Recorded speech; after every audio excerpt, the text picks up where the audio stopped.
Hello দর্শক বন্ধুরা, আশা করি আপনারা সকলেই ভালো আছেন।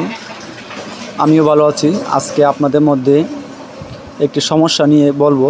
মূলত আপনারা যারা খামারি আছেন তাদের জন্য ভিডিওটি।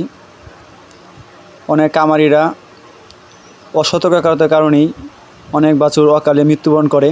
ঠিক তেমনি আজকে এই বাছুরটি 3 দিন ধরে কোনো খাওয়া দাওয়া করে নাই, দুধ খায় নাই। বাছুরটির বয়স হলো 15 দিন।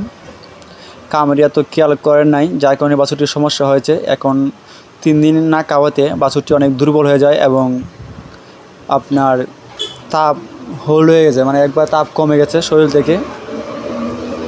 আপনারা যারা নতুন দর্শক আছেন অবশ্যই ভিডিওটি ধৈর্য সহকারে দেখবেন। যেহেতু বাছুরটি দুর্বল হয়ে গেছে, তাই আমি এটি প্রথমে এটিকে চিনি এবং খাবার স্যালাইন খাওয়ানোর জন্য বলছি। তারা খাওয়াচ্ছে। খাওয়ানোর পরে এটিকে আমি প্রাথমিক চিকিৎসা দিই। খুব রিস্ক, মানে তার শরীরে 96 ডিগ্রি তাপ আছে, যা স্বাভাবিক তাপ হলো 101, 102, অনেক রিস্কে। যেহেতু এর সমস্যা মূলত, তাই আপনারা বলবো যারা খামারি আছেন আপনারা আপনাদের বাছুরকে অনেক এক্সট্রা যত্ন করবেন যাতে এইসব সমস্যাগুলো না হয়।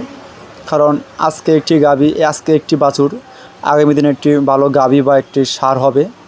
তাই আপনাদের উচিত প্রত্যেকেরই সঠিকভাবে বাছুরের পরিচর্যা করা, তাহলেই আপনি একটি ভালো গাভী বা ষাঁড় পাবেন।